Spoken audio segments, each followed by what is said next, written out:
climate change is very severe, especially from my childhood, because I'm 65 years.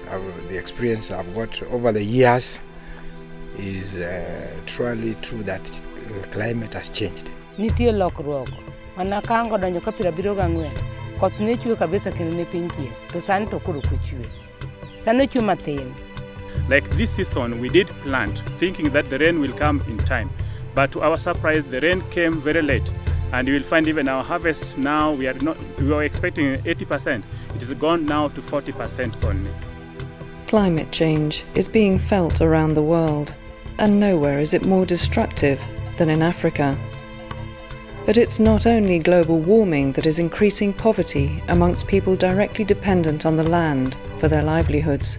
Climate change is actually compounding a problem that has been growing for the past 30 years. I was married here in 1975.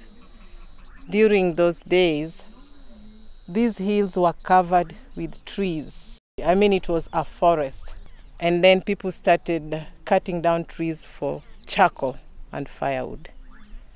And the forest has disappeared. Clarissa Buto lives in Western Kenya, where deforestation is creating havoc with local ecosystems and impacting heavily on farms.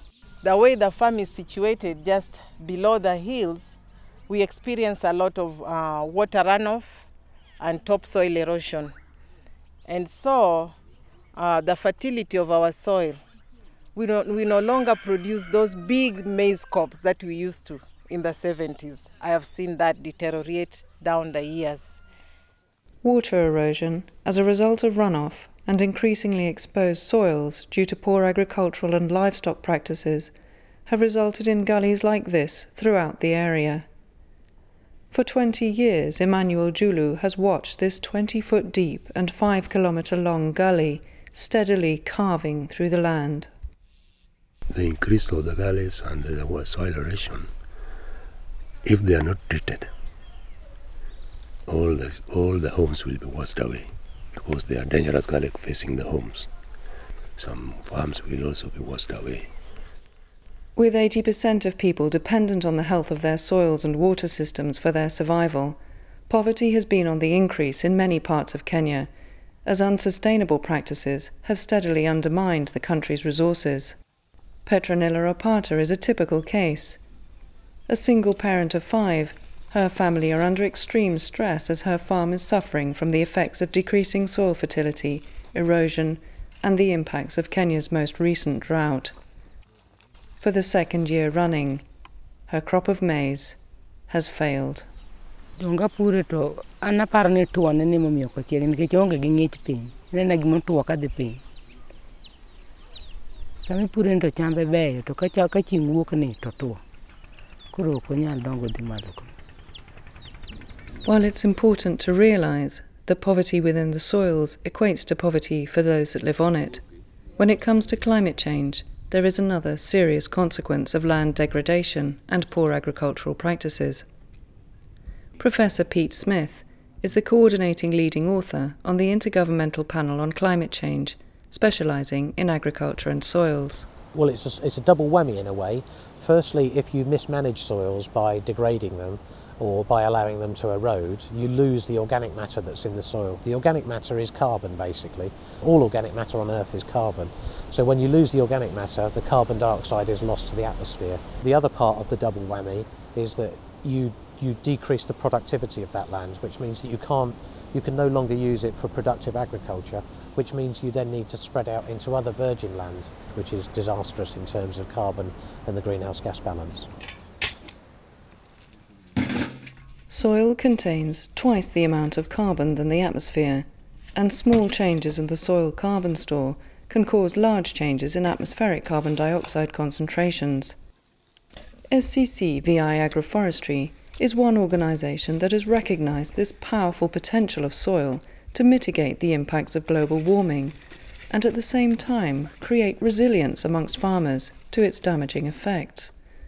Now, its promotion of sustainable land management practices is spreading hope across Eastern Africa. Bernard Oliech lives only a few miles from Petronilla's farm. But although he lives under exactly the same conditions, his small piece of land is thriving. His success is partially down to the manure from his cows, which has meant that even in drought, his maize has remained healthy. The manure helps retain the moisture in the soil. So when we get little rain, the underground now has moisture. Julius Obonyo has also increased the fertility and moisture retention ability of his soil by halting soil erosion on his land, by digging retention ditches, and planting the nutrient-rich fodder and nitrogen-fixing plant, Kaliandra, along the contours. Yeah, the quality of the soil has really improved, as you can see. It never used to be this. It used to be sandy loam, a bit rocky, and as you can see now, it's very fine. It contains a lot of moisture. It contains a lot of nutrients. It's a bit blackish, and I find it very, very interesting now to work on my farm because the fertility has also improved. Even if there is drought, I don't experience a lot of problems within the farm because of the soil conservation systems I've done on the farm. Each system of sustainable land use management is carefully chosen to combat the particular problems each farmer is faced with, and the process starts by understanding how to obtain the maximum benefit from each individual farm. In Julius's case, he was encouraged to change his system of monocropping to dairy farming. Zero grazing methods also solve the problem of overgrazing and land degradation, and thereby further reduce the emission of greenhouse gases to the atmosphere.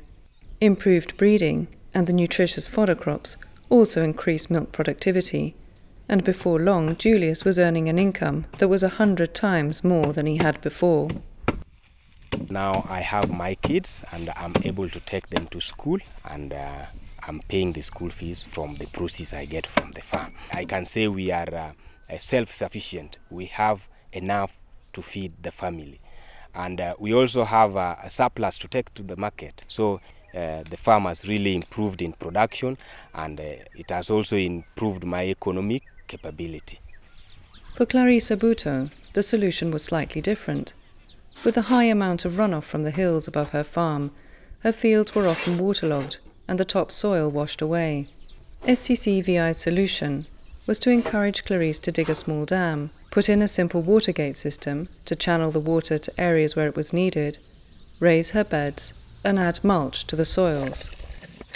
The dam has not only controlled the runoff, it also provides Clarisse with a source of water all year round. This is how my water gate system has helped me improve my farm. I never dreamt I could grow yams in this part of the country because yams need a lot of water. And so there is a lot of improvement on my farm and on the things that I can now grow. Florence and Henry Ogondo also work with SCCVI. When they first began farming on this land, they had one cow. By using its manure to fertilize the soil and employing agroforestry methods to further improve the soil's fertility, they have built up their income to a point where they now have 3 cows, plus a thriving hen coop of over 100 layers and an equal number of broilers for sale. They can even afford to pay workers to help them on the farm. Their success has meant that they are completely food secure and self-sufficient, happily supporting their children and grandchildren, who are all comparatively unaffected by the current drought. For someone, especially now, for someone to get a balanced diet, you see the harvest of this year, no one got harvest. But for us, we are lucky we got 3 bags of maize from our shamba here. So I find it easier now because I can also get milk, the vegetables, I can get the proteins from the chickens. Our health is okay, plus the health of our grandchildren. All of SCCVI's farmers are very aware of how climate change is affecting them and will do everything they can to survive and mitigate its impacts. Due to climate change, the community is unable to get enough. So that is why I planted more trees. The trees that I've planted in the farm here is 1,380, so that I can reduce that carbon in the atmosphere. As well as helping to restore what was once degraded pasture to a fertile carbon pool, Bernard uses his trees for firewood in an economy fuel-burning stove, further reducing his own impact on the environment. To help farmers like Bernard, SCC VI Agroforestry are in the process of managing a unique carbon finance scheme that will mean farmers will be able to receive carbon credits for the carbon they're managing to sequester in the soil. This could mean the icing on the cake for these farmers, who will be able to collectively benefit from the income.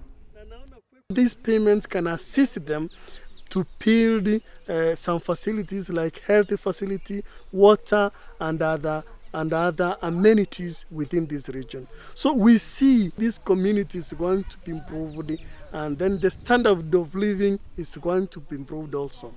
My recommendation would be to consider agricultural projects for carbon finance. There are many potential benefits, not just for the smallholders, but in terms of the climate. So if we look globally, 70% of our mitigation potential in agriculture is in developing countries. So if we don't harness that potential, the developing world also suffers. That's greenhouse gases that we don't mitigate that we could mitigate. So we have to manage our soils better, and we have to include agriculture in future climate agreements. Otherwise we're missing a significant chunk of our mitigation potential globally. Sustainable land management practices have the potential to provide us with a winning scenario. They help provide development to impoverished areas of the world. They increase a farmer's resilience to climate change, and they mitigate the effects of climate change on a global scale. The major thing I would tell my fellow community members and the farmers at large is that this land is his for now. But what about the generation of tomorrow? If you don't protect it now, then the future generation will not find it. So you better protect it for the future generation.